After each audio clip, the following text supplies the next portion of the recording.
Happy New Year, everyone. Now, if you're like us, your New Year's resolution probably consists of some form of working out.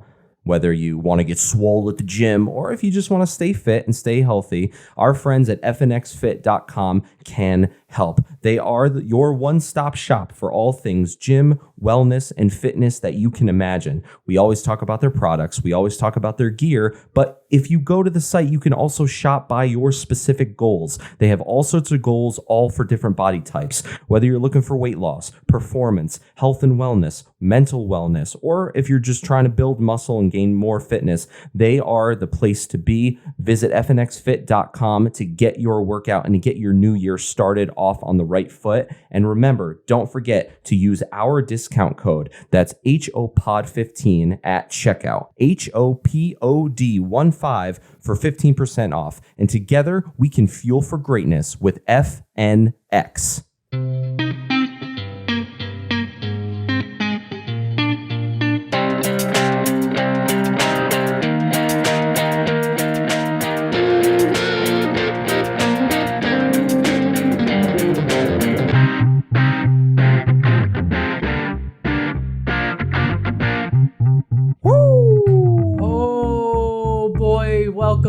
Welcome. Yes, sir. Yes, sir. Bye, 2021. Goodbye. Get out. You're not welcome here anymore. It's been fun-ish. It was no 2020. Oh, that's true. It was better than 2020. But it was also no 2019. I don't know. When was the last good year? 2019, honestly. Yeah, that's when COVID wasn't a thing. That's when we could go outside. And that's also when the Raptors won the last NBA championship. But we're not here to talk about that. We're here to talk about Round 105, our annual beer and review episode. It's the 2021 edition. New Year's Eve is literally tomorrow. So we're doing this now. And we're going to take a look back on some past episodes and toasts and beers, and we got a new beer and we've got a Taproom special. We've got a packed episode and we are pumped for it. Yeah, this episode is definitely the definition of jam-packed. So if you weren't with us last year, what we like to do for our beer and reviews, we like to take a look at some of the beer highlights over the past year. Oh yeah. We like to revisit breweries that have been on the show in the past that we feel have more to offer,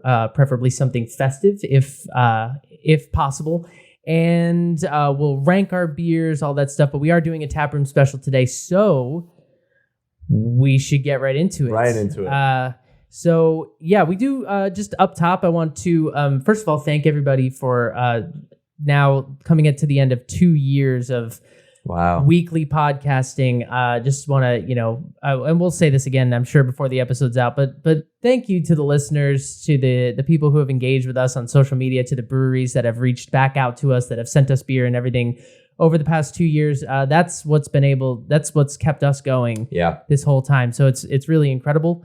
If you're not one of those people, you should be. At the HO Podcast, Instagram, Twitter, you can engage with us there. You can send us an email, thehopod@gmail.com.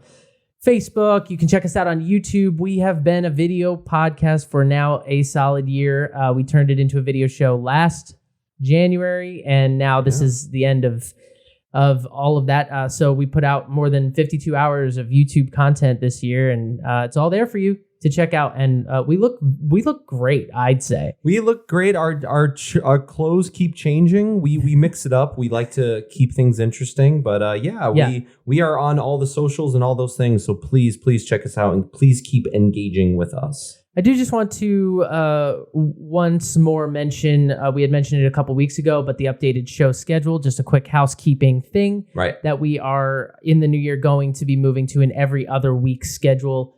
For a variety of reasons, not the least of which is Gabe and I have other things to make and create. But also, it's just we've done a lot of breweries and we live on different coasts, and so for that reason, we're gonna try out an every other week thing. If this infuriates you and it just ruins your week to not have the hop there for you, let us know. Maybe we'll change our minds. In the meantime, we're talking about some fun stuff we could do to keep playing with ideas, and we got some stuff we're working on. So just let us know. Yeah. This does mean also, I feel that we should mention, if you're not familiar with this, it's not something we talk about too often, but we do have a commitment on the show to feature a Black-owned brewery or a person of color-owned brewery once a month. We have stuck to that for more than 16 months or something, almost since the beginning. So that will be every other month or once every cycle of 4 episodes. So it'll still be in the same sort of thing, but it might not. Since we're doing 2 episodes a month, it will be once every 4 episodes. So just wanted to put that out there. And the other thing is, we've realized we've done most breweries on the East Coast and a little on the West Coast. So we're trying to hit the middle of the country as well. Yeah, look, it's just a reality. And this is one of the reasons where we wanted to do it. Right. Is because, as we said a year and a half ago, and it's something the brewing industry is aware of, but of the more than 8,000 breweries in the United States, about 60 of them, 60, are Black-owned breweries, and these are small businesses too. A lot of them are so. So yeah, that's part of it. But I should say, just while we're on the subject, one of the most rewarding parts of this show for me has been some of the best breweries we've featured have been a part of that.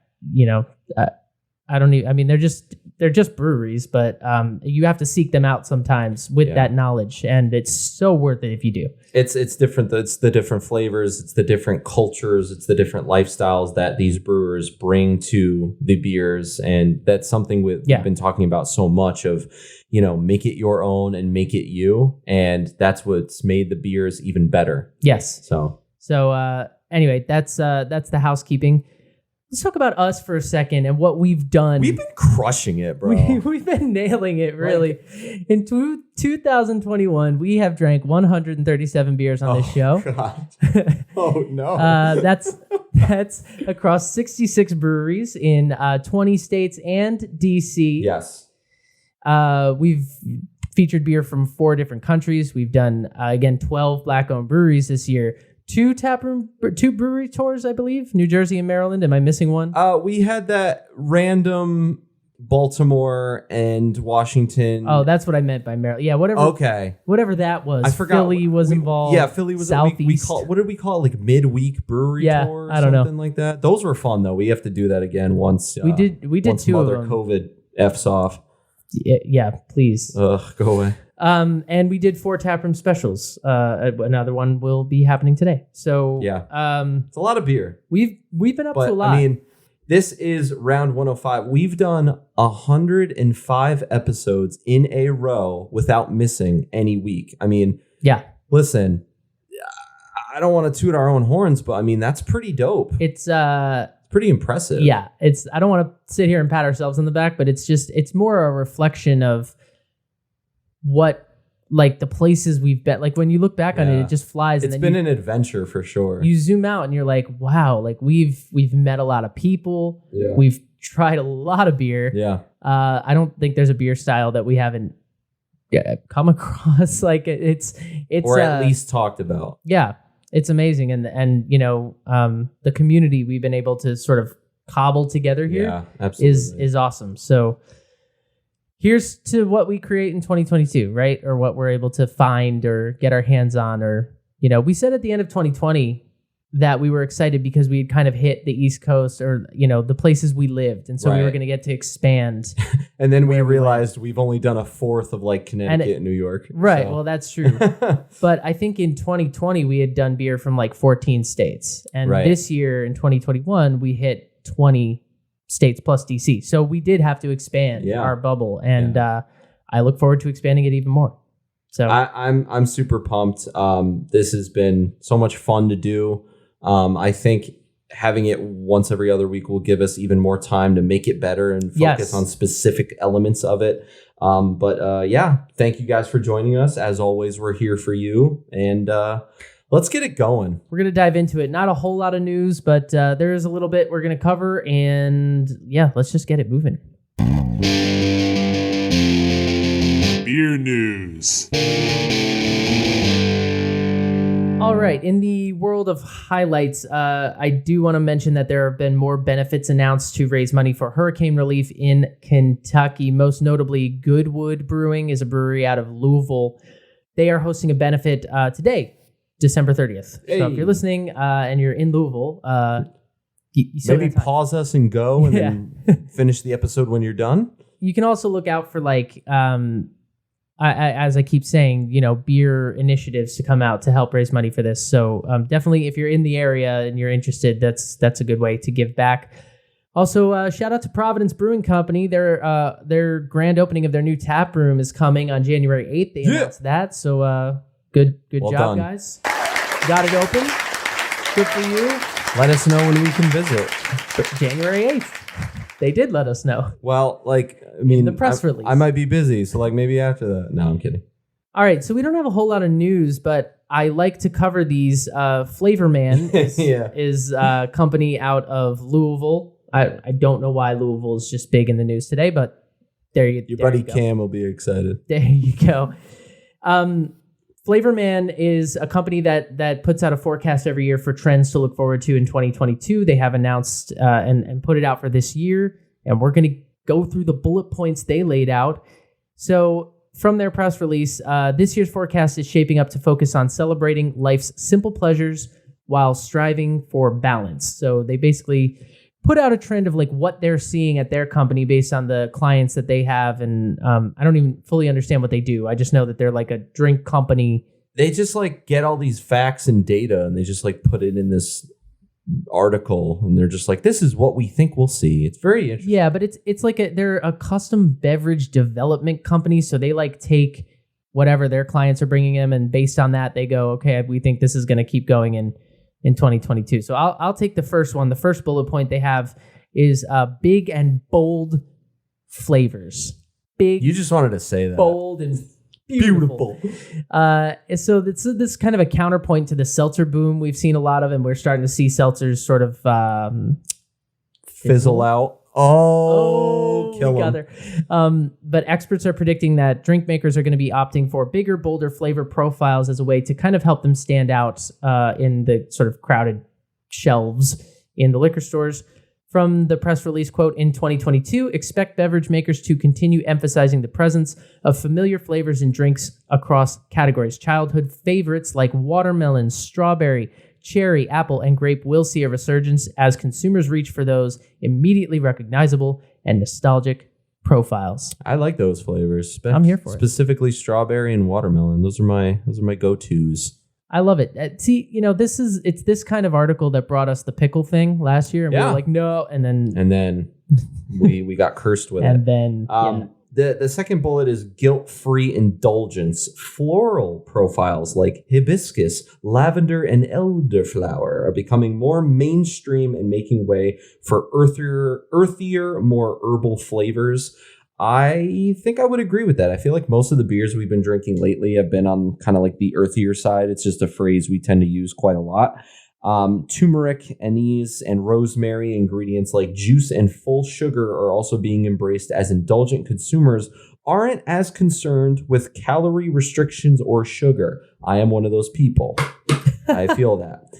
They are recognizing that they are treating themselves to a unique experience. Guilt-free indulgence. I mean, that sounds like a win to me. Fuck it. We've all been stuck at home for, fuck, dude. Who needs... What are you saving up for? Life is short. Get the cheesecake. And finally, a focus on simplicity. Beverage makers are basically seeing that the quality of ingredients is key as opposed to the quantity. That we know this. That's what sort of drives consumers of places like Whole Foods and Trader Joe's, right? Yeah.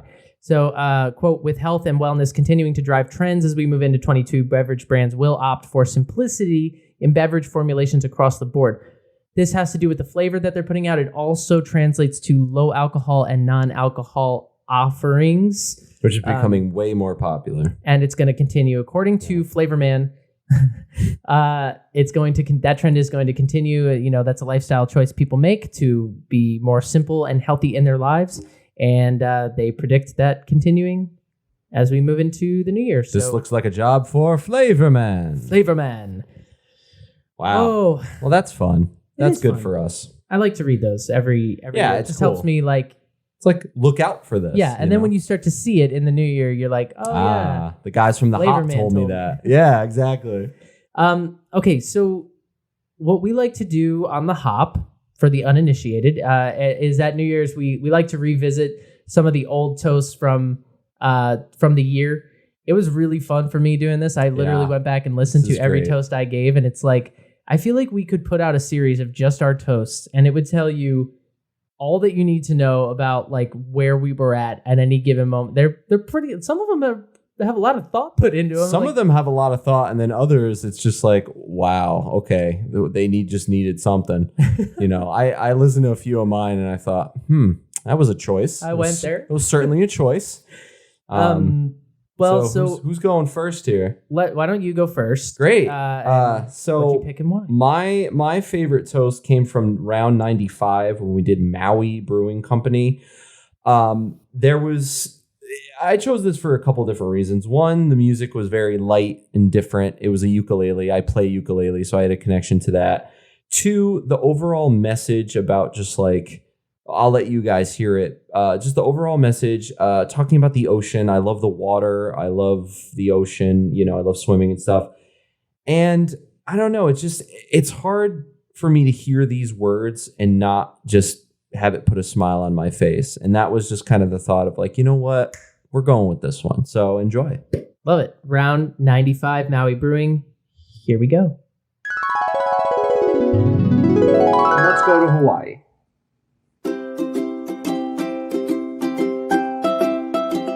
I don't want to live another person's dreams. I want to have my head in the clouds. I want to claim my own rainbow.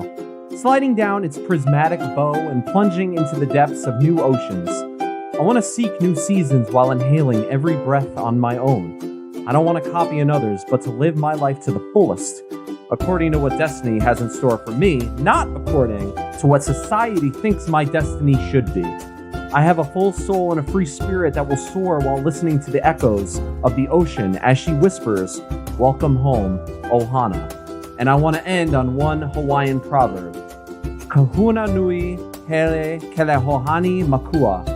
Love all you see, including yourself. Wow.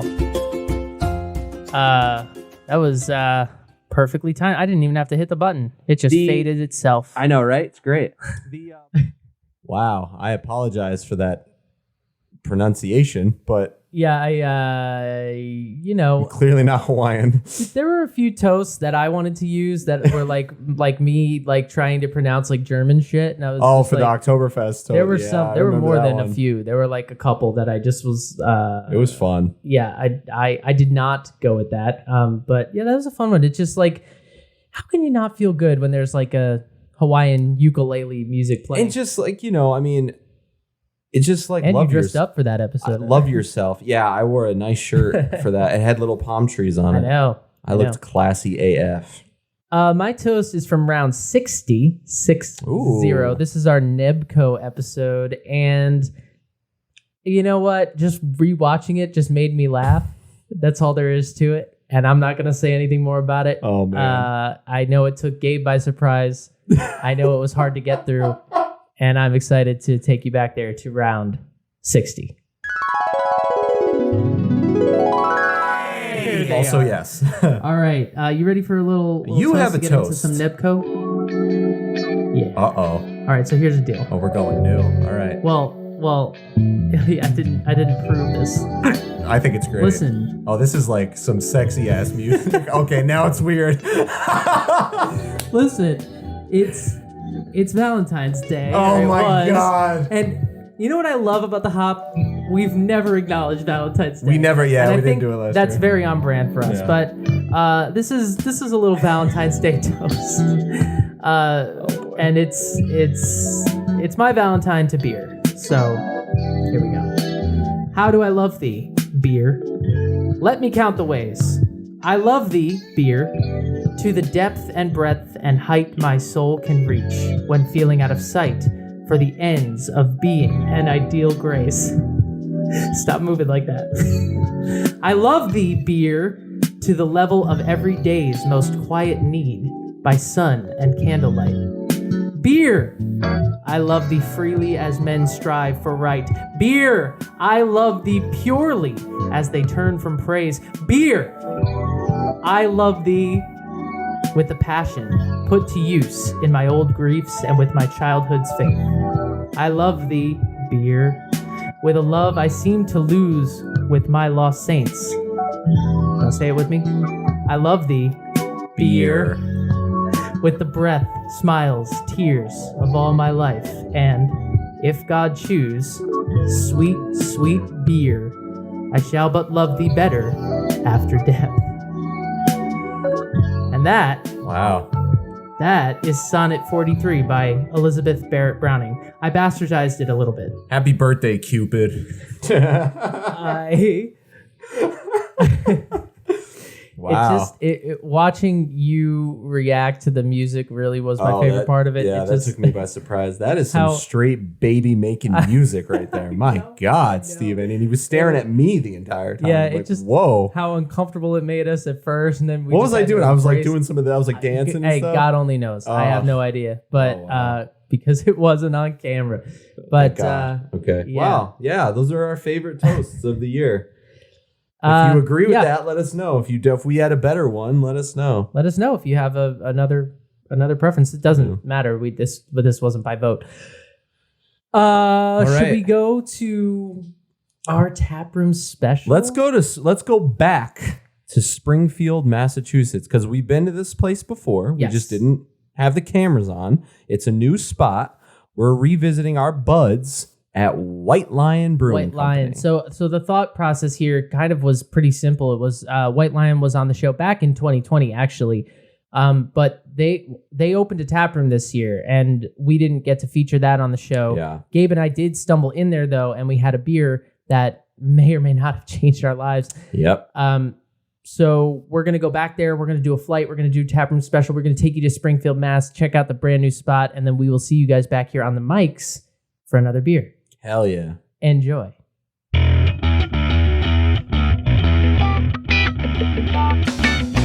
Taproom Special.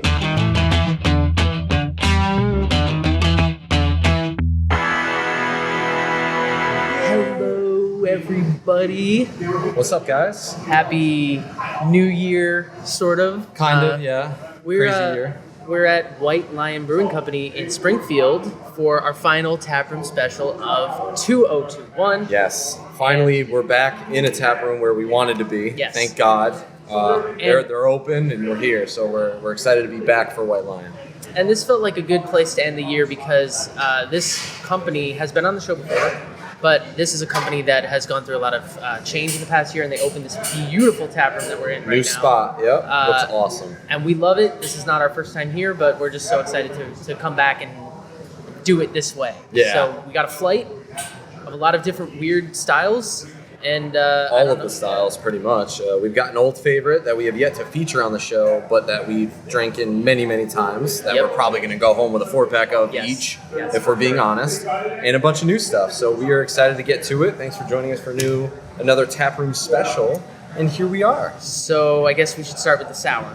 Obviously. Just kick it off with that. We should have gotten waters or something, shit. But we're starting off with the blueberry and marshmallow Hopsicle sour. They have a lot of sours on the menu. They have quite a lot of sours on the menu. They've got a passion and peach Bellini version. They've got a grape and apple Bellini. They've got a lot of different ones. They got a seltzer. But this one was intriguing to us because marshmallow in a sour, that's crazy. It is 5.25% ABV, and Untapped has it at 4.14. That's all the information I have for you at this time. It smells like cotton candy, but like in a good way. Here it is in the glass. It's definitely red, on the wine SRM chart, I would say. Yeah. Definitely got some haziness to it, and it's kind of hard to tell lacing and anything like that in these little glasses, but there's not much head retention. We're not worried about that, though. We're just worried about drinking these bad boys, so. Ooh, but on the nose, the marshmallow. Fruity and berry and marshmallowy, but do you get a little bit of like cotton candy as well? I feel like that's the first thing I'm getting. For sure, like because the berries are there, but the sweetness of the marshmallow, that like vanilla thing or the sugar is there for sure. Definitely sweet. Mm-hmm. Yeah. And that brings out the cotton candy. That's intriguing. White Lion's been coming out with new stuff all the time. They're always posting about stuff.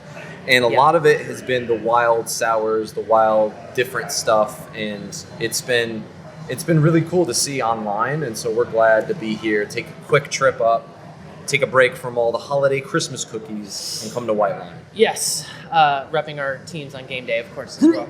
All right, here we go. Let's drink the first one. Cheers. Cheers. Blueberry and marshmallow. Blue Marsh. Wow. What a great way to start the drinking day. It doesn't even taste like a sour. It tastes like a fruited beer, and I feel like I like Yes. that even more. But there is a little bit of good carbonation with it as well. Like it's solid, like in the background, but it's there. Tastes like juice or something. It's it's got a good carbonation to it, but it's not overly tart. It's not puckeringly sour or anything like that. It's really well balanced because of the marshmallow, and the sweetness of the marshmallow helps kind of mellow out the tart sour thing, and makes it really drinkable, really like a fruit punch almost. It does kind of taste like a berry flavored fruit punch, Yeah. and I really love that. There's something fun about that. I feel like there's more marshmallow in the smell than the taste, but it still adds a layer of creaminess to it as well. Yeah, it's a mouthfeel thing for sure. Creamy is a good word for it, I think. And it's, it's zingy in the mouth, but it's not like, it doesn't taste like it's kettle soured or anything. No. I mean, maybe it is. I don't know. The But back end is nice because it's nice and fruity. the sweetness just cuts it really well. But yeah, it's like refreshing. It's tart. It's surprising. It's, you think of the fruited sours a lot, but you just don't think of an ingredient like marshmallow. So it's just different. It's really a nice. It's a great way to start a subtle flight twist. for Oh, sure. for sure. This is like we saw a couple of the sours on the menu, and I saw blueberry anything. I was like that one. So here we are. Yep. Picture Violet. Just where's the rolling blue? across. Yeah. Where's the blue lady? Where's Violet when we need her? This company, I just, to give you guys sort of a lay of the land, we're sitting against sort of a brick wall that says what on it? It's hard for me to read it. The dream is the catalyst. The effort is the belief. The renaissance is the achievement. And this I mean- all opened. I mean, Gabe and I were here over the summer, I want to say, and it Yeah. was a construction zone. I mean, they had the bar and they were serving. It was like grab beer and leave. You couldn't sit yet. But now they have a kitchen, which is operated by a local restaurant in the area, which I don't have the name of. And they have this full bar. Everything in here is blue and white. There's the game on in the corner. I feel like we're in an NFL's like practice facility with like their logo everywhere with like good writing on the wall. You know what I'm saying? Yeah, it does like, have that feel. Anytime you watch like Hard Knocks or All or Nothing, like when you see the players going into the facility, it's like, do your job. It's Yeah. like written. I feel like that's kind of what we're at. Like we're in a football There's a place. lot of mottos around. And then behind the bar, we're looking at just wide open tanks. Yeah. You can see the canning line. You can see just the brewing operation right behind the bar, which you see in a lot of places. But I always love when we see that transparency, that it's made right here and it goes right from there to those. There's no tap lines, to surprises. this table. It's right there, right Yeah. in front of you. Yeah, it's awesome. Should we move on to number 2? I guess so. Or, We're gonna be drinking these for a while, and I'm very excited about it. Yeah. What do we have? The next is their cream ale. Let me get The full name. It's on a different screen, so we will find it. But it's their cream ale, which is a weird twist.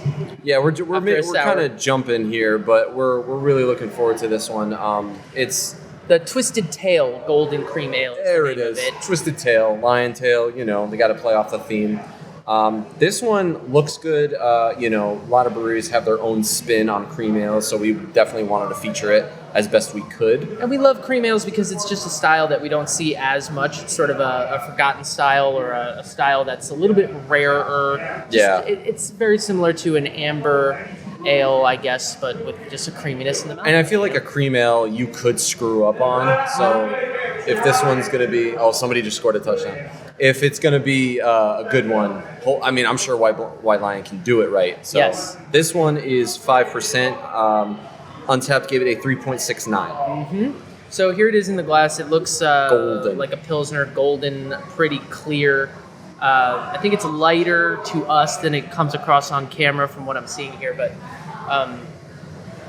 this one had a little bit more of a sort of creamy white head to it. Yeah. Which is, again, hard to tell in these little glasses. But when you smell a cream ale, the thing is like it smells like cream soda or something. It's that... Yes, and then this one I'm getting a little bit of Pilsner vibes off of it, with a little hint of creaminess in the background. Yeah, straw and hay, for sure. Yes, which is interesting, and I feel like that could only be good. Yeah, some hops, some spicy hops, I would say. If I had to guess, maybe Hallertau, something in that world, sort of a German feel Yes, to I it, would say like a German German. Pilsner. I feel like we should be wearing lederhosen. Maybe not that extreme, but We left them in the car. They're right there. I know. The car is right outside, but we don't have time to go get it. So All right, Here we go. Number 2. cream ale. I'm trying to get the sour out of my mouth. Where's the water? We fucked up.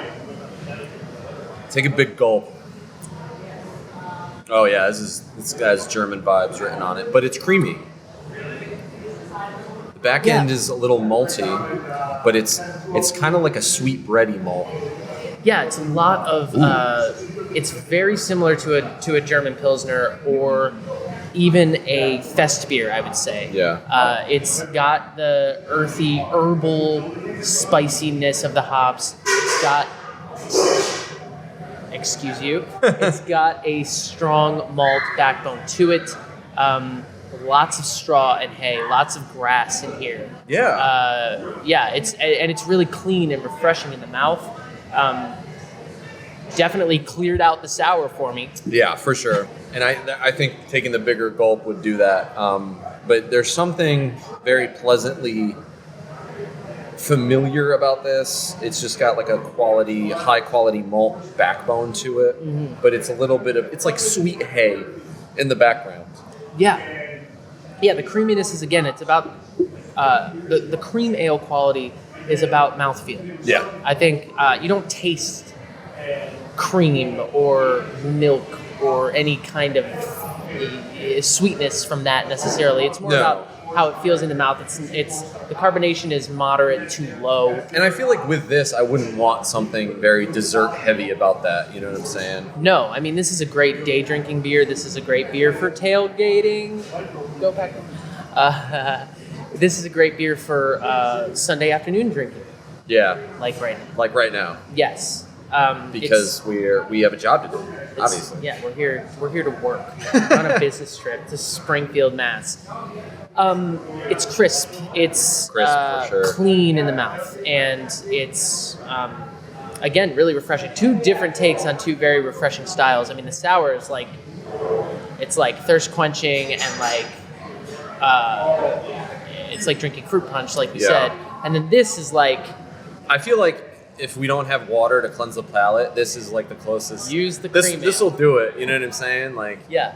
I'm not getting any of the after effects from the first beer. Like, I've just tasted I almost call it a Pilsner, the cream ale. So it's big very fan. close. Big fan. They It's do have a lot. 5%? 5%. 5% easy drinker.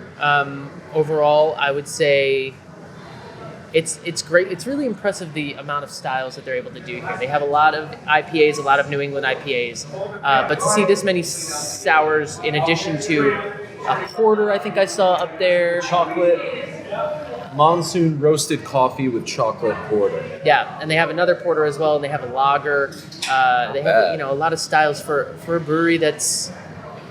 I mean, I want to call them a small brewery, but I was gonna say crushing it. Yeah, like we have. I don't think White Lion has missed. Knock on wood, but I mean. Oh, not yet. Not yet. We're big fans. Big fans, like of the first time we did their beer, the Galaxy IPA, which I might need to go home with if they have it. Just because I love Galaxy hops. I think that was the beer that got me like, oh, Galaxy. Like that was because it's so specific. And then we did the Black is Beautiful. The Black is Trillium, Beautiful. I think. We did that citrus in the small can one. Mm-hmm. Of course, we should know the name. We don't off the top of our head. The Tropical Forest or something like that. Oh, yeah, I don't. That one was good, though. But I know that we have one coming up that is my beer of 2021, which is one of the main reasons we're here. Yeah, and I told the guy, I was like, we're going to be leaving with that. Don't you worry. Yes, So. It's we'll get to that. But first, we have to move on to a crazy one here that I'm excited for. It's their red ale. It's a cinnamon red ale. Cinna-Mane red ale, mane of a lion. Yes. MANE. Yeah. This one is 6.5% ABV, so it's a red ale kicking it up. brewed apparently with cinnamon in it or something of that nature. This is kind of like the holiday vibe. Mm-hmm. It's very red. It's very mahogany oak color. Yeah, it's sort of like a deep mahogany. It's like at first you think it's golden, but then you hold it up to the light and you're like, oh no, there's a sort of burnt quality to it, or is it just a darker Like wooden. amber? Yeah. Yeah. Off the nose, this has the sweet malt amber lager specific smell to it, they usually do. But we love that. We love those amber ales. Yeah, the cinnamon is really subtle on this, but it's there. You can detect it. I feel like it'll be more in the taste. Yeah, maybe. Yeah. This one, the head, from what we can see, again, sort of ivory, maybe with a little bit of pinkishness to it, but it's creamy, and I can just already see way more lacing in this glass than in the other two. Yeah. But the nose is sweet, like a red ale should be. Malty for sure. Yeah. Lots of those sweet toasted malts. Caramel, toffee. Some caramel, some toffee. I mean, it smells really good. maybe it's just because they said it. I do feel like I get a little bit of cinnamon. I'm getting a little bit. I just think based off of the way they make it, it'll probably be more in the taste. So let's find out. I'm excited for this. Number Here we 3. go. Wow, we're running through these. Because we got a lot to do today. It's the New Year's episode. That's we got true. Yeah, we can't waste any time. There's the cinnamon. Oh my god. There we go. You remember Big Red Gum? Shit. Wow. But it's like spicy in a good way. It's like so something my family did for this past holiday. The Christmas smell you boil in a pot. It's like orange, the cranberries, the cinnamon sticks. Okay. It's that and it you just boil it all day and it fills the house with the smell. I feel like that's the vibe I'm getting off of this beer. #Christmas. This beer is insane. This This beer's is dope. so good. It's so sweet, but it's not overly sweet. It's got spices. It's like a spiced holiday ale or something. Like, I wouldn't even call it a red ale. I'd put this in the category with like a spice beer, nutmeg, ginger, clove, allspice. All of that Christmas cookie stuff is in here. The cinnamon, This is a obviously. festive choice for sure. There's some if you want a fruitiness to Christmas it. beer, you get this one. Yeah, it's like when you smell it, you primarily smell the malt. When you take a sip, like you almost It's a party going you don't on. miss the malt. The malt is what carries all that stuff. Right. But man, it's sweet in such a delicious way. It's unlike anything I've had before, I think. It's a standalone for sure. I think, especially for this brewery, I don't think there's anything else like it. But there's something very holiday cheer about it. Like, I wouldn't want to drink this during the summer. This is a specific end of fall winter beer. Yeah, this is a party, and also look at the lacing in the Yeah, glass. it's got If you some can good see it. lacing. It's hard to tell on the camera, but it's there. But it's a holiday beer. It's very different from the Trogs Mad Elf or something like that. Like, it's not fruity. It's just I don't know how it's a spicy sort of ginger beer. I'm trying to think of what beer I'm trying to compare it to because I have one in my head, but I can't think of it exactly. Maybe Anchor's Christmas Ale, maybe, but that's dark. How many beers really feature cinnamon? Like, I know there's cinnamon flavors, but what beer can you think of that's this is our cinnamon whatever? Yeah, I mean, I would put it in the category of a spiced or fruited beer. Yeah. Almost, as opposed to a red ale. This is a red ale. I mean, in the glass, it's amber, although that checks out. Those terms are interchangeable. But I just was expecting more toasted malt on the flavor because that's what I got on the nose. Right. But then the flavor is this explosion of It's a lot. There's a lot Christmas going on. dessert, Christmas cookie. Yeah, but in a good way. Yeah, in it's a awesome. great way. It's really well balanced. It's not cloying at all. I mean, if you don't like, cinnamon, you may not like this. Yeah, probably not. If you're sick of the Christmas vibes, maybe look elsewhere. If you're over it, I mean, we get Scrooge, it. Yeah, if you're being a Scrooge. No, I mean, it's very good, though. It's very different, and I'm glad you pointed this one out. You were like, let's add this one. Very well done. Well, I pointed it out strictly because it was a red ale. I didn't even realize the cinnamon was in it because it's called the Cinna-Mane. So it didn't immediately ring when I read the menu. But when I see a red ale, I jump at it every time. When I was ordering, he said to me, this has cinnamon in it. Is that okay? And I went, yeah. I'm so excited. See, I wonder if they get people that order it and don't realize that. And And they're like, ooh, no. I thought this was a red ale. Why is it spicy? But to me, it's so fucking good. And again, I don't want to be redundant and keep saying this, but for a brewery like this, that is a smallish brewery, to be experimenting in this way and to be this creative, I mean, it's really refreshing. They have a lot of beers on tap. Like they've got the screens that keep changing, and it's quite a lot. It was somewhat hard to pin down for. I mean, there was the last beer we're about to do was the number we were like, we're definitely getting that, but the other three, it was just kind of up in the air. And on that note, should we do it? Are we ready? Are we ready for it? The last beer is my beer of 2021, and it is the Casual Acquaintance Triple IPA. New England Triple IPA. Ooh. This is batch number 08865, if that means anything to anybody. But this is 10.2% ABV. Untapped has it at 4.03. Where's Mike Breen when we need him? He's here in spirit. Yeah. Exclamation point all the way. This is the beer that we've had many times off the mics, and it's just been it's so hard to forget this beer. We're definitely gonna be leaving with some 4-packs. Like we just can't not get this beer and bring it back. You know, it's just too good. So before we even taste the beer, because we'll taste it and we'll talk about it. But the reason it's my beer of 2021, and we like to pick a beer of the year. Yeah. So. Last year it was the Horchata. The reason for me is that I've talked a lot about this on the mics already. I'm tired of the hazy New England style, but when you take the alcohol content up to 10.2, again, it's not about getting hammered. It's not about that. It's about the flavor, and it's about that level of body gives those juicy, hazy flavors that I'm kind of tired of. It comes forward more. It gives them something to work with, and so it balances out the beer in a really great way. So I'm obsessed with this beer. It changed my life. Every time I see a triple, I go at it. This is the reason we did the triple from Armada that we did in our Armada episode. It's because this one came first. So this was back in May, June, July, whenever it was. This is the OG for the hop. I think we're gonna like it. Okay, so we've had it many times. We're very excited. We've given it some depth before off the mics, but now we're excited to share those feelings. In the glass, I mean, first of all, the lacing from what you can see, I mean, it's just coating the entire glass. It poured with a dense, creamy head. It's definitely hazy. It looks like orange juice in the glass and on the nose. It smells very boozy, but a fruited boozy. Like it's the hops are very, very strong. Obviously 10.5. 10.5, right? 10.2, yeah. But it's very strong off of the nose, and this is a beer that like you know what you're getting into the second you smell it. Like maybe don't maybe we're gonna need some water after this. Let me just say that we needed water 20 minutes ago. Yeah, that's true. It is oranges and mangoes and all of the citrusy. All of the citrus.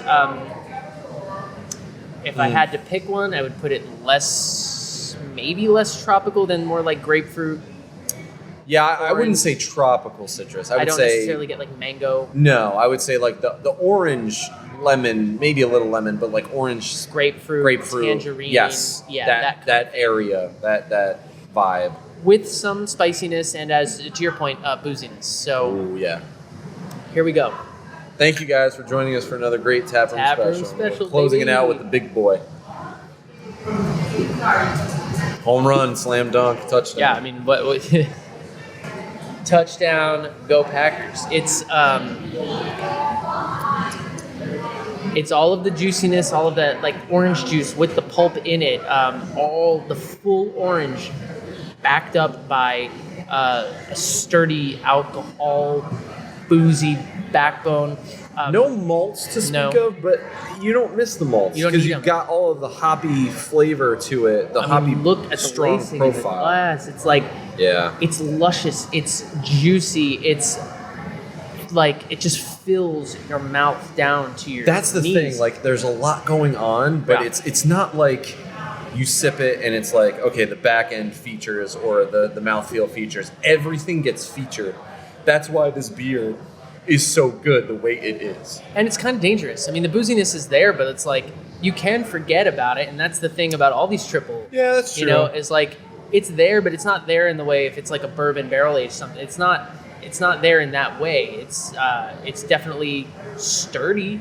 But you could sit on your couch and just be drinking it, and it's just like the sweetness could take over, and you just like... You're like, I can't pay attention to this Netflix show anymore because of this guy and how strong it is. Yeah, I mean, it's just so good. It's a fan favorite. It's an old familiar, and it makes us very happy every time we have it.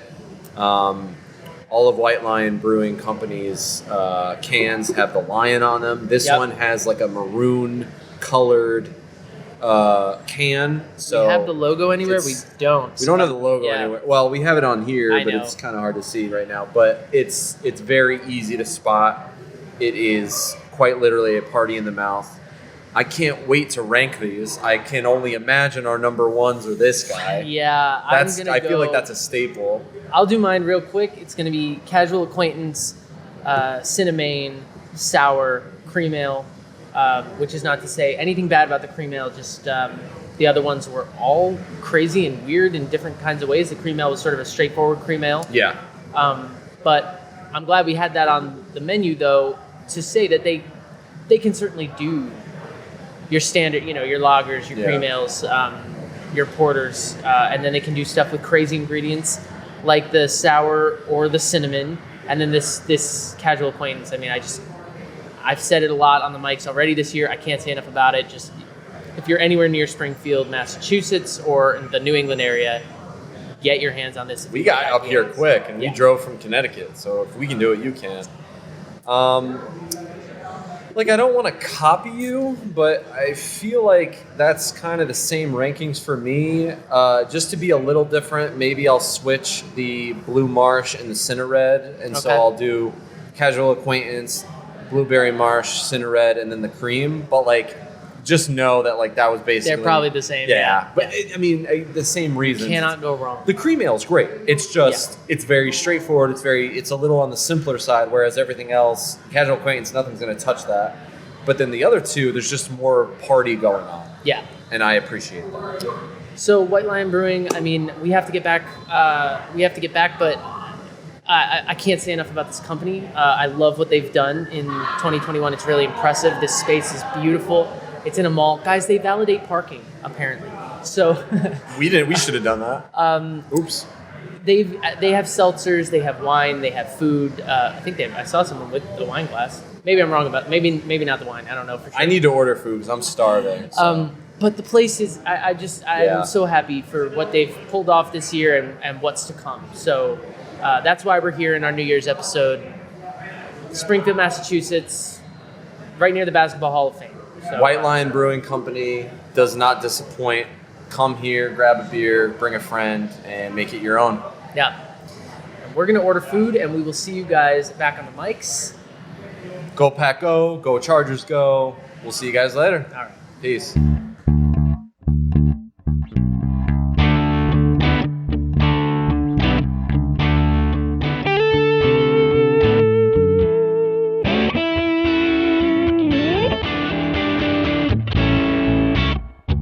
Oh my God, I love that place so much. For the record, we did end up leaving with both the Casual Acquaintance and the Cinna-Mane. Cinna-Mane, yeah. It was a hard choice, but we just had to do it, and I'm very excited to drink those in due time. All right, one more beer to round out our New Year's extravaganza. Gabe, where are we going? We are going back to where are we going? Oh, we're going back to Baltimore. I'm sorry. Back to Balti. We're going back to Baltimore. So as you may or may not know, Guinness is doing some big bad things. Oh, is this mine? Thank you. This is yours. Guinness is pulling out all the strings and all the stops, and they have their Open Gate Brewery that is in Baltimore, Maryland. They are basically just pulling out some fun experimental beers, and the one we have, this is a great way to close out 2021. We have the Chocolate Mint Stout. Is an Imperial Stout that's aged in Kentucky bourbon barrels. And for those of you on YouTube, this is what the bottle looks like. It looks dope. It looks sexy. It is coming in at 10.8%. Holy shit. Michael? Exclamation point! There he is. The Beer Advocate review is an 80. Score is an 88. Untapped gave it a 3.85. For those of you who are looking at us, this is what it looks like on the SRM chart. I'm going to call it a solid 40. I'm going to give it a 4.0. It's pretty jet black. It's pretty jet black. A very small ring of tan head around I would even call that tan. I would call that like ivory foam around the around the glass. I call it more tan than ivory, but yeah, it's definitely it's creamy though. For Very sure. creamy. I wasn't even trying to smell it and I got a whiff. So, oh my goodness. So Guinness has been on our show a few times. This is the first non-St. Patty's Day episode that Guinness has been a part of. That's true, yeah. Which they normally are part of our Irish celebration. They're magically delicious. Son of a bitch. He was just waiting to pull that guy out. But this is the first time they've been not a part of that. But so originally we had the classic Guinness that was on round 11. Of course. And then our next year, our 2021 St. Patty's Day episode was Open Gate. So that was round 64. And that was you had something that I didn't. It was the gingerbread. It was like an Imperial gingerbread style. Yeah, and I didn't have that one. We split up. We both had the blonde. Yes. Because blondes have more fun. But Damn this straight. one, this is a limited release thing that they just did. It just felt festive.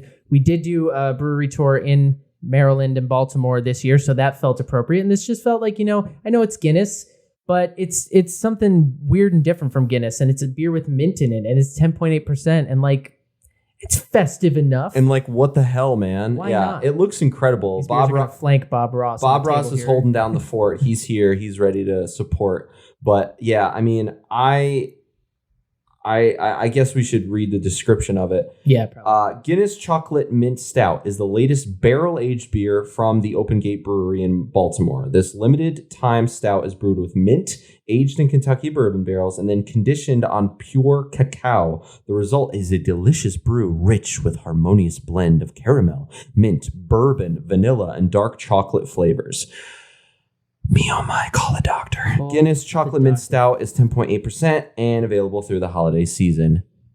Say it with me. Me oh my, call that doctor. On the nose, I mean, minty mint is definitely there, along with some vanilla and chocolate. It smells like a thin mint. Get out of my head. Or junior mints or something like that. It smells like bourbon. And bourbon, yeah. There's some oak. There's some definitely. This is why I'm not afraid of this. Like, mint in beer is kind of crazy, but I think that the ABV of this and the barrel aging is gonna help it hold up. Stand up against those flavors and be balanced and good. I saw a lot of reviews for and a lot of reviews against, so we are going to be the deciding factor. Yeah, I was actually kind of surprised because I feel like Guinness was one of those breweries that like they can almost do no wrong. So the fact that there were people that were like, oh no, big swing and a miss, I was like, wow, okay. Yeah, well, it might depend on what you're looking for. And here's the thing, I will say this. I am one of those people, judge me if you want, but I am one of those people in this world that I don't like mint in chocolate. I don't like mint in food. I know. It's just that you're objectively wrong. That's all. I know. I like mint in gum and toothpaste. That's it.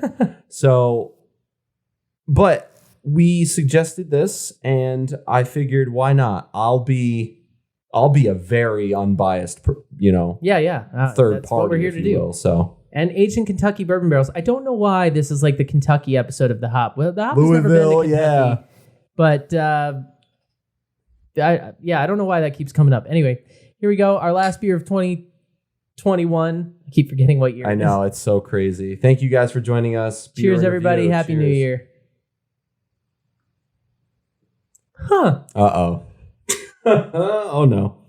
No, I don't know quite how to feel about it initially. Yeah, I mean, I like it, but I like chocolate and mint together. Mm-hmm. This definitely has sort of a thin minty feel to it. And if you're someone who doesn't like mint, really, I can certainly, I don't know if you wouldn't like this, but what I can say is I can certainly see this being a polarizing beer. I can certainly understand why people that like Guinness and even people that like Imperial barrel-aged stouts might not like this, because the mint is bitter and it is more earthy bitter than I think you're used to. And like this doesn't go all the way dessert stout. No.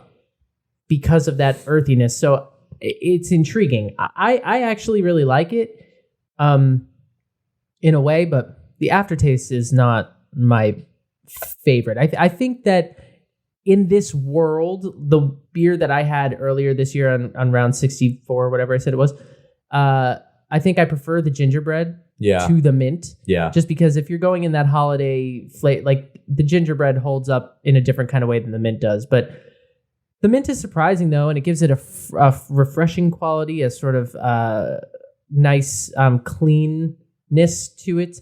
It's not overpowering. It's definitely present, and it's intriguing.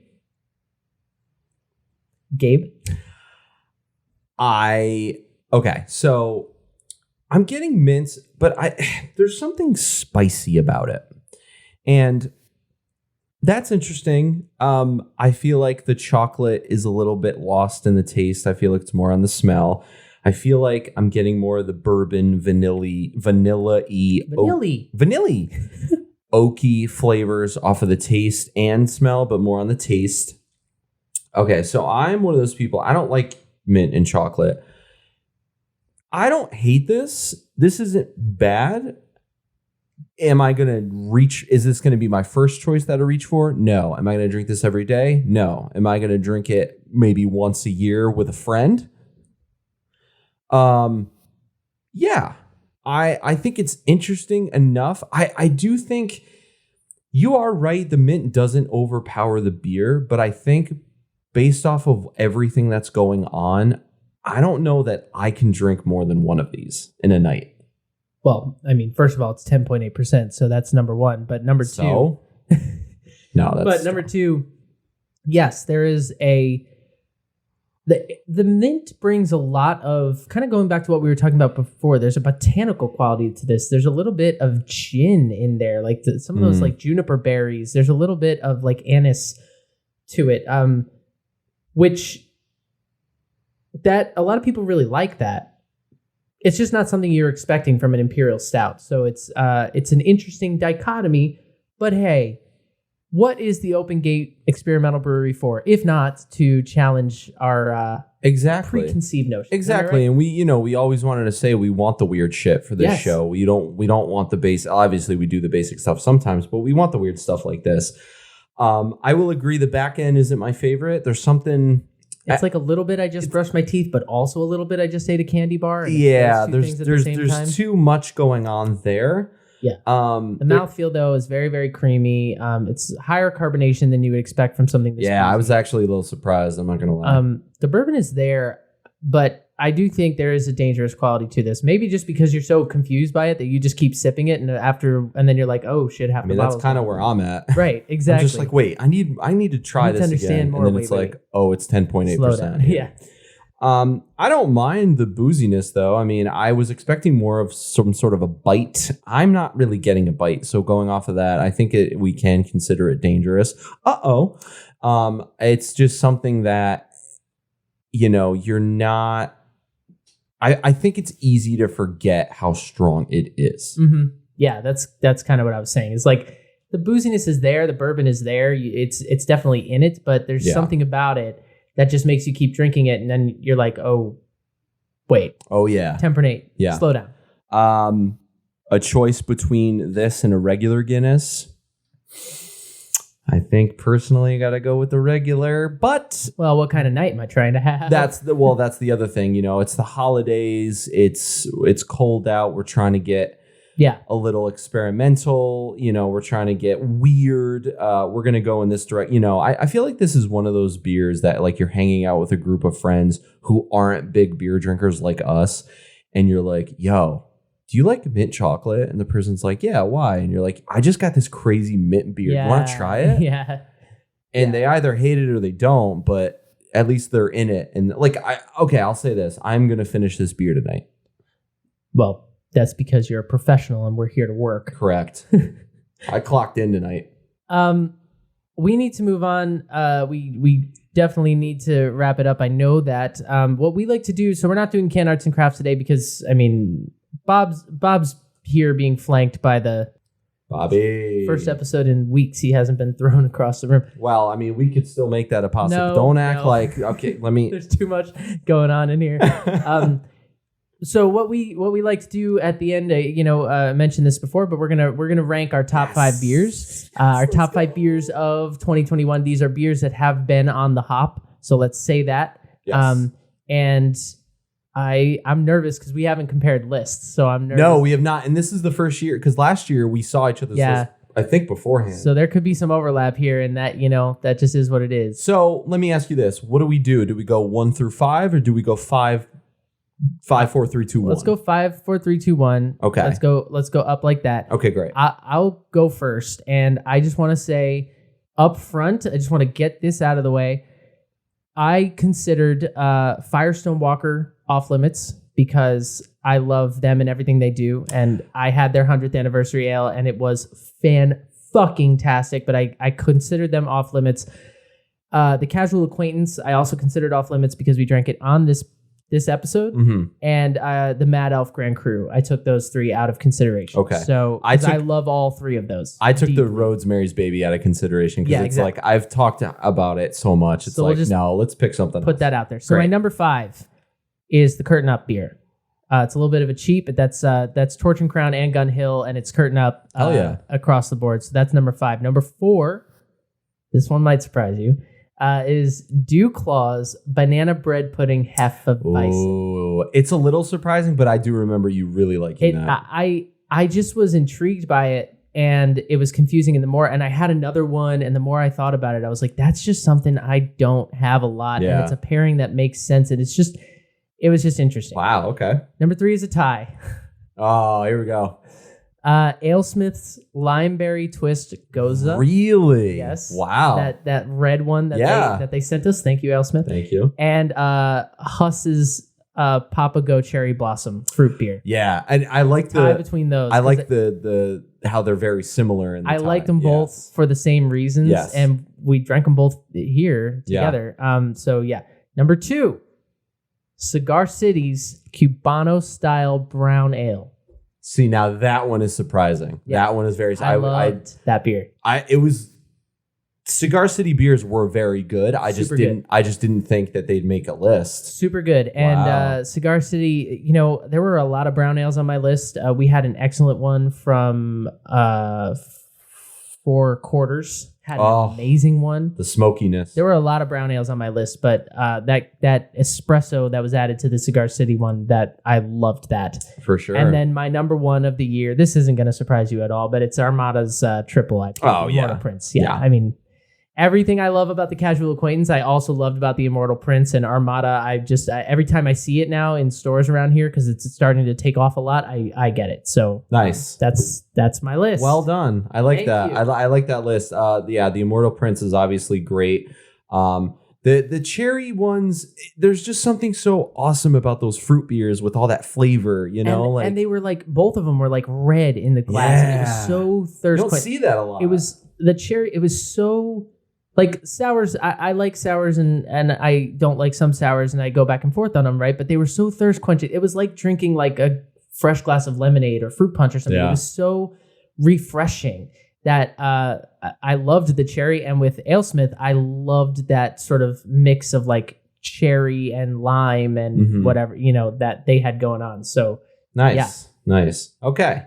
Well, since we're going backwards, I'm going to start with, I guess you can call it number 6. It didn't make the list, but I wanted to give it an honorable mention. That's fair, because I named like 18 breweries. Kate, you didn't like, I don't know if you liked this one. Cape May Brewing's Fake Palm Tree Coconut IPA. I had a different Cape May Brewing on my consideration list, but it wasn't that one. Oh, okay. But, yeah. It didn't make the top 5, but like, if I had to pick in basketball, the 6th man, if I had to pick it's an honorable mention. It's an honorable mention, so I'm not going to talk about it. Number 5, BB Co. Heart Swap Double Stout from Round 81. Those flavors, just amazing. Did I have that? I don't even know if I had that one, or did I drink a different BB Co? No, I think we had the same. We both drank that one? I think that and the Pedal Prophecy. I think we both had that one. Yeah, we did, with the honey in it, yeah. Number 4. from this past year's St. Patty's Day episode. Low Gills Irish Slow Barley Wine. Yeah. I remember finding that and thinking, this will be interesting. And I took one sip and I said, okay, we got something going on here. I love a barley wine. There's a party in my pants and everyone's invited. What? 10.8%, remember. Oh my God. Okay, keep going. All right, David, whatever. Number 3. And you'll like this one. Montclair Brewing's Bayberry Golden Ale. Really? Yes. I do love that one. Bayberry? How? Bayberry? Bayberry. That's what it is. Because it was a baobab. Baobab fruit. Yeah. That Bayberry. goes back to what we were talking about at the top. Yes, you know, it's I was so happy you said that. That's what we mean when we say like different cultures bring. That's something that you just would never find if it wasn't somebody that knew about that fruit and brought it into their beer. Number 2, Armada Brewing Immortal Prince. I mean, it was so good. Like, exclamation point! It's just you gotta get your hands on that or Casual Acquaintance or something of the like. It's a triple unlike no other. Yes, there's just something about it that I just loved, that we love. It's luscious, it's creamy, it's juicy. It made you hazy, go into a state of being. I for almost a hot cried. And number 1, I had to do it. I go ahead. Bud Light Platinum. No, I'm kidding. My number 1. Cacti was under consideration. No, it was up. Not even close. No, but it was eligible. That's what it was eligible. From BBCO, the 7th anniversary triple IPA, the one I drank for our 100th episode. There's a septuple dry hopped triple IPA. There is no other beer like it. The flavors were insane. The beer just like the definition of an event beer. It was everything to me. And when I looked back on the list of beers we drank this year, it's just my number 1. Yeah, that makes sense. That episode was basically us just drinking shit that we love. And so that makes sense. That's why I took Firestone Walker out of consideration. Can I tell you something though? My one under consideration for Cape May Brewing was their Blueberry Lemon Crush in it. And I'm really upset that you didn't do it because I just wanted to play the drop. And I can just play it. I don't need you to do it. I thought you would pick something blue, but you didn't. But it doesn't matter. I almost was up for consideration was from Moat Mountain. That's the other one. The other blue one. Yeah. That one was very good, but I just remember the flavor being good, not great. So I said, let me choose my tops, and those were my tops. Moat Mountain had a great brown ale as well. So we did. We had one Immortal Prince we shared. That was the one overlap. That's the only. I'm surprised. That's the only one. I actually am surprised as well. This is so. I love doing this every year. Yeah, like this is fun. I love comparing these notes because it's like you go back and because you drink those beers and in the moment you drink them and you have a thought about them. But then, like, I know for me with the horchata, it was sort of doing this exercise of like going back through the list that I kept thinking about the horchata, and I was like, that beer. This is the brewery has a beer called horchata, which is like sort of a take on like a Mexican horchata drink. Yeah, and so it's creamy and it's made with rice. Yeah, all these crazy flavors, and it was this exercise doing it at the end of the year. We had drank the beer like 8 months ago. Yeah, but it was like, wow. I really remember that beer. That beer was a standout somehow. I didn't even think that in the moment. I mean, I thought it was good, but it's the process of reflecting that makes it's when you compare it to everything else. Yeah. That's what happened to me. My last one was the Collective Arts, the pineapple. I think it was Pina pineapple. Pina pineapple. I remember just thinking like just the flavor profile, and there was just so much goodness going on that I really enjoyed it. Wow, good for us. Wow. Let us know your top 5 beers of the year. And my beer of the year as a human is the Casual Acquaintance. Yeah. I will just say that. I do that exercise for myself every year, and that definitely, We have to get the hell out of here because we are already running super long. But I just want to say, reiterate, I'm super grateful for everything that we've done, and just as a person, I'm grateful that the world is moving back towards some sense of normalcy, but also not, but also kind of. But yeah. I was able to get back I just was reflecting on the fact that like a couple weeks ago, it was like a workshop thing, but I performed in front of an audience. Yeah. And I just was trying to piece together, like, what is it about this holiday season that I wasn't really feeling and all this stuff. And it was like, it was that feeling of performing with those people doing that thing I was doing is all I want to be doing. And to be able to get back and do it for 2 hours or whatever it was. Yeah. I'm so grateful for that. So here's to more of that in 2022. That's my personal reflection on what I'm grateful for this year, is like being able to get back in a room with people and get back to work. And I know that it's going to fluctuate, and I know that shit's going up and down right now. It is for all of us. Yep. But I am just, if I had to pick a thing as I reflect on the end of the year of like, what am I grateful for? It's like, I'm grateful for vaccines. I'm grateful for scientists. And I'm grateful that I was able to get back in a room with people. Yeah. I remember thinking about this and just looking back at the past year and thinking like, God, it just feels like such a blur to me. It just always does. But I mean, one of the highlights for me was I celebrated my birthday in a bar with my friends. You were there. Scott was there. Yes, I was. That was great. Yeah, that was a great night. That was a great night. I didn't pay for a beer the whole night. I love my friends. That night felt like that night was early enough in the year that it was like, should we be doing this? Yeah, it was June. They seemed cool about it. But we had masks. Like, we did everything right. But I mean, it was just like moments like that to be able to walk in the bar and be like, okay, we're all here together. Yeah. And, you know, we basically had the place to ourselves. But to be able to do that with friends and just like have a good time, feel normal. I feel like that's what everyone is trying to do nowadays. We're just trying to feel normal again.